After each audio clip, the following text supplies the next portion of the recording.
கர்த்தரின் பரிசுத்த நாமத்துக்கு ஸ்தோத்திரம். மீண்டுமாக உங்களை இந்த இடத்திலே சந்திப்பதிலே ரொம்ப மகிழ்ச்சி அடைகிறேன். நாங்கள் இந்த காலங்களிலே கிறிஸ்துவானவர் எங்களுக்காக சிலுவையிலே பட்ட பாடுகளை தியானித்து வருகிறோம்.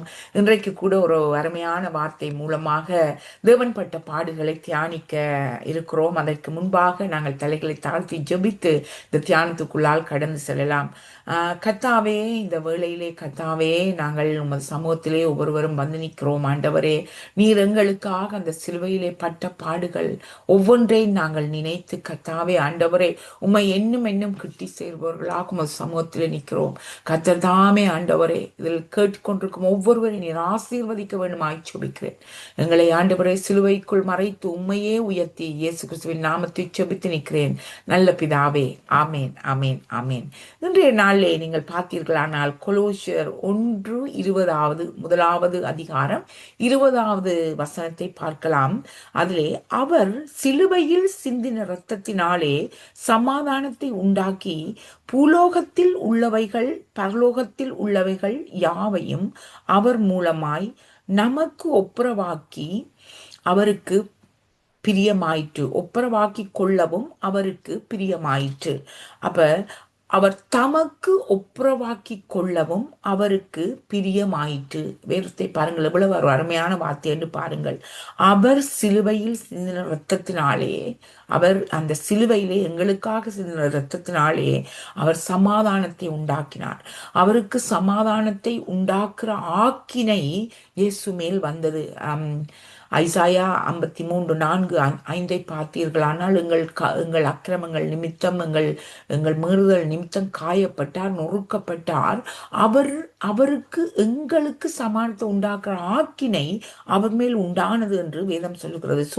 கர்த்தரான இயேசு கிறிஸ்து அந்த சிலுவையிலே அட்டிக்கப்பட்டதன் மூலமாக நாங்கள் எங்கள் வாழ்க்கையிலே சமாதானத்தை பெற்றுக்கொண்டோம். உலகம் கொடுக்கும் சமாதானம் அல்ல. பல வேளைகளிலே பார்த்தால் நாங்கள் ஒரு காரியம் ஸ்ட்ரெஸ் என்று சொன்னோமானால், அல்லது ஒரு காரியத்திலே எங்களுக்கு ஒரு கவலை, ஒரு பிரச்சனை என்றால் நாங்கள் எங்கு ஓடுவோம்? உலகம் கொடுக்கும் சமாதானத்தை நோக்கி ஓடுவோம். சிலர் ஓடுவார்கள் பாருக்கு, அதாவது அவர்கள் ஆல்கஹால் யூஸ் பண்ணால் அது அவர்களுக்கு சமாதானத்தை கொடுக்கும் என்று நினைத்து ஓடுவார்கள். சிலர் நினைப்பார்கள், ஓகே, நாங்கள் இந்த சினிமா படங்களை பார்த்தால் அது ஒரு சமாதானத்தை கொடுக்கும். சிலர் யோசிப்பார்கள், நான் ஓடி போய் ஒரு ஷாப்பிங், அதாவது ஸ்ட்ரெஸ் ஷாப்பிங் என்று சொல்வார்கள், ஓடி போய் அப்படி ஒன்று செய்தால் சமாதானத்தை கொடுக்கும், என்னை காம்படுமானால். பிரியமான சோரி, இப்படியான காரியங்கள் எதுவுமே எங்களுக்கு நித்திய சமாதானத்தை கொடுப்பதல்ல. எங்களுக்கு நித்திய சமாதானத்தை கொடுப்பது இயேசு கிறிஸ்துவானவர் ஒருவர் மட்டுமே. அதான் அவர் கடைசி நேரத்தில் கூட அந்த சிலுவையில் மரிப்பதற்கு முன்பாக, நான் உங்களுக்காக என் சமாதானத்தை விட்டு போகிறேன். உலகம் கொடுக்கும் சமாதானம் அல்ல, உலகம் கொடுக்கிற சமாதானத்தை அல்ல, கர்த்தர் கொடுக்கிற சமாதானம் எப்பவும் ஒரு நித்திய சமாதானமா இருக்கும். கர்த்தர் தன் சமாதானத்தை சிலுவையிலே அடிக்கப்பட்டதன் மூலமாக தன் சமாதானத்தை அவர் எங்களுக்கு கொடுத்தார். அது மட்டுமல்ல, பாருங்க, பூலோகத்தில் உள்ளவைகள் பரலோகத்தில் உள்ளவைகள் யாவையும் அவர் மூலமாய் தமக்கு ஒப்புரவாக்கி கொள்ள. அப்ப நாங்கள் என்ன செய்தோம்? எங்களுக்கு நாங்கள் செய்த பாவத்தின் நிமித்தமாக, நாங்கள் செய்யும் பாவங்களின் நிமித்தமாக தேவனுக்கும் எங்களுக்கும் இடையில அந்த பாவம் ஒரு பிரிசுவராய் மாறியது. ஆனால் அந்த கனெக்ஷன் விட்டு போனது. உங்கள் எல்லாருக்கும் தெரியும், எங்கள் முதலாவது மனிதர்கள் ஆதாமும் ஏவாளும் கீழ்ப்படியாமை செய்த பாவத்தினால் என்ன நடந்தது? அவர்களுக்கும் தேவனுக்கும் உள்ள உறவு பிரிந்து போனது. அது அப்படியே அவர்கள் மூலமாக எங்களுக்கு கடத்தப்பட்டு, நாங்கள் செய்த பாவங்கள் மூலமாக தேவனுக்கும் எங்களுக்கும் இடையிலே இருந்த அந்த உறவு பிரிக்கப்பட்டது, அந்த கனெக்ஷன் இல்லாமல் போனது. ஆனாலோ இயேசுவானவர் இந்த சிலுவையிலே மரித்ததன் மூலமாக அவர் எங்களையும் தகப்பனையும் ஒப்புரவாக்கினார், ரீகன்சைல் பண்ணினார். அவர் அன்பு கூர்ந்தார். எங்களிலே அன்பு கூர்ந்தது நிமித்தமாக அவர் எங்களுக்கு இருந்த அந்த எங்களுக்கு தகப்பனுக்கும் இருந்த அந்த பிரிக்கப்பட்ட உறவை மீண்டும் ஒப்புரவாக்கி எங்களை பிரியமாக்கினார்.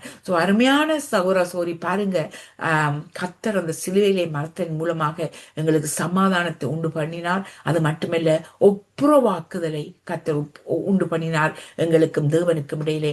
இன்னும் ஒரு அருமையான வேத வார்த்தையை பாருங்கள். கலாத்தியர் 2:20 இப்படியாக சொல்கிறது, கிறிஸ்துவுடனே கூட சிலுவையில் அறையப்பட்டேன், ஆயினும் பிழைத்திருக்கிறேன்.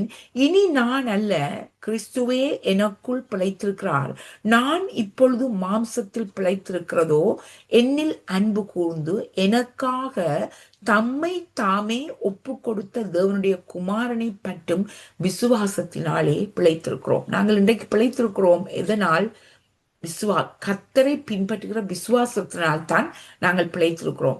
பாருங்க, கிறிஸ்துவுடனே கூட சிலுவையில் அறையப்பட்டேன். நாங்கள் இயேசுவை பின்பற்றுவர்கள் நாங்கள் எப்படி இருக்க வேண்டும்? கிறிஸ்துவோடு கூட சிலுவையிலே அறையப்பட வேண்டும். அது எப்படி அறையப்பட வேண்டும்? சிலுவையிலே எப்படி இயேசு கிறிஸ்துவானவர் சிலுவையிலே மரித்தாரோ அதே போல நாங்கள் எங்கள் பாவ காரியங்களுக்கு நாங்கள் மறிக்க வேண்டும். அதைத்தான் இங்கே இந்த இடத்திலே அப்போஸ்தலர் பவுல் அழகாக சொல்லுகிறார். எங்கள் பாவங்களை சிலுவையிலே நாங்கள் இயேசுவோடு அறையப்பட வேண்டும். பாவத்தின் சுபாவங்கள் சிலுவையிலே இயேசுவோடு அறையப்பட வேண்டும். அதாவது நாங்கள் பாவத்துக்கு மறித்து நீதிக்கு நாங்கள் பிழைத்து எழும்ப வேண்டும். இதையே இந்த இடத்திலே பவுல் எங்களுக்கு அருமையாக விவரமாக கூறுகிறார். இப்பொழுது பிழைத்திருக்கும் நான் சிலுவை, அதாவது இயேசுவின் சிந்தை உள்ளவர்களாக இருக்க வேண்டும். எங்கள் வாழ்க்கையில் இருக்கிற பாவ காரியங்கள், பாவ இச்சைகள், பாவத்தின் சிந்தனைகள் எல்லாம் நாங்கள் அதனால் மறிக்கப்பட்டு நாங்கள் பிழைத்திருக்க நாங்கள் இயேசுவின் சிந்தை உள்ளவர்களாக, அன்பு உள்ளவர்களாக, சமாதானம் உள்ளவர்களாக, சாந்தம் உள்ளவர்களாக, நீடிய பொறுமை உள்ளவர்களாக, கர்த்தரின் சிந்தையோடு நாங்கள் வாழ எங்களை வழிவகுத்துக் கொள்ள வேண்டும், எங்களை பழகி கொள்ள வேண்டும். அது மட்டுமல்ல, பாருங்க, நான் இப்பொழுது மாம்சத்தில் பிழைத்து என்னில் அன்பு கூர்ந்து. நான் இன்றைக்கு பிழைத்திருக்கிறதுக்கு காரணம் என்ன? இயேசு என்னில் அன்பு கூர்ந்தார். எனக்காக தம்மை தாமே ஒப்பு கொடுத்த, எனக்காக, தனக்காக அல்ல, எனக்காக, என் பாவங்களுக்காக, என் சாபங்களுக்காக, என் வியாதிகளுக்காக என்னிலே அன்பு கூர்ந்து நான் மரிக்க வேண்டிய இடத்துல நான் பாவமாக என்னை சக்ரிஃபைஸாக கொடுக்க வேண்டிய இடத்துல தன்னை கொடுத்து எனக்காக அன்பு கூர்ந்து ஒப்பு கொடுத்த தேவனுடைய குமாரனை பற்றும் விசுவாசத்தினால் இன்றைக்கு பிழைத்திருக்கிறோம். நாங்கள் எதனால் பிழைத்திருக்கிறோம்? நாங்கள் செய்த நன்மைகளினாலோ அல்லது நாங்கள் செய்த ஒவ்வொரு நற்காரியங்களினாலோ அல்ல. இன்றைக்கு நாங்கள் கர்த்தரை பின்பற்றுகிற விசுவாசத்தினால் நாங்கள் பிழைத்திருக்கிறோம். அது எப்படி வந்தது? கர்த்தர் எங்களில் அன்பு கூர்ந்து தன்னைத்தானே அந்த சிலுவையிலே எங்களுக்கு பாவ நிவாரணியாக அவர் தன்னைத்தானே கொடுத்ததனால் நாங்கள் இன்றைக்கு நாங்கள் பிழைத்திருக்கிறோம்.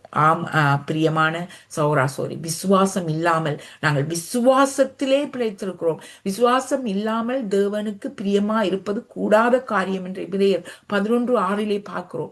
விசுவாசம் இல்லாமல் நாங்கள் தேவனை தரிசிக்கவே முடியாது. இன்றைக்கு நாங்கள் விசுவாசத்திலே பிழைத்திருக்கோம். இதனால் இயேசு கிறிஸ்துவானவர் எங்களிலே அன்பை கூர்ந்து தன்னைத்தானே சிலுவையிலே எங்களுக்காக பலியாக கொடுத்ததுனால் பாருங்க, இந்த அருமையான சிலுவை தியானத்தை பாருங்க. கர்த்தர் இவ்வளவு காரியங்களை அந்த சிலுவையிலே எங்களுக்காக செய்து முடித்தார். பாருங்க, அவர் தன்னைத்தானே ஒப்பு கொடுத்து எங்கள் வாழ்க்கையிலே சமாதானத்தை கொடுத்தார். தன்னைத்தானே ஒப்பு கொடுத்து எங்களுக்கு பிதாவுக்கும் இடையில் ஒரு ஒப்புரவாக்குதலை கொடுத்தார். தன்னைத்தானே ஒப்பு கொடுத்து எங்களுக்கு நாங்கள் விசுவாசத்திலே வாழ எங்களுக்கு கற்றுக் கொடுத்தார். எவ்வளவு ஒரு அருமையான சாக்கியம்! இப்படி ஒரு இயேசுவை நீங்கள் இதுவரைக்கும் பின்பற்றவில்லை என்றால் இதுதான் உங்களுக்கு சரியான காலம். நீங்கள் கர்த்தரை பின்பற்றுவதற்கு, இயேசுவை பின்பற்றுவதற்கு உங்கள் இருதயத்தை கொடுங்கள். உங்கள் வாழ்க்கையில் இருக்கிற சாபங்கள், பாவங்கள், வியாதிகள், சமாதானம் இல்லாத காரியங்கள் எல்லாவற்றிலும் உங்களுக்கு விடுதலையாக்கி உங்களை வழிநடத்த இயேசு கிறிஸ்து ஒருவரே போதுமானவர். உங்கள் இருதயத்தை கொடுத்து அவரையே நோக்கி பாருங்கள். அவர் உங்களை வழிநடத்த போதுமானவராய் இருக்கிறார். ஆமேன். தகப்பனே, நன்றி செலுத்துகிறோம். உங்கள் அருமையான வார்த்தை கர்த்தாவே, நாங்கள் இன்றைக்கு பிழைத்திருப்பது உம்மால் கர்த்தாவே. ஆண்டவரே, சிலுவையிலே நீர் அறையப்பட்டீர். அத்தோடு நாங்களும் அறையப்பட்ட எங்கள் பாவ சுபாவங்கள் இல்லாதவர்களாக, கிறிஸ்துவின் சிந்தை உள்ளவர்களாக எங்களை கர்த்தர் நீர் வழிநடத்த வேண்டுமாய் ஜெபிக்கிறேன். ஆண்டவரே, நாங்கள் விசுவாசத்திலே வலுப்பட்டு உமது சமூகத்திலே எப்போதும் உமக்காக ஓடும் பிள்ளைகளாக எங்களை வழிநடத்துங்கப்பா.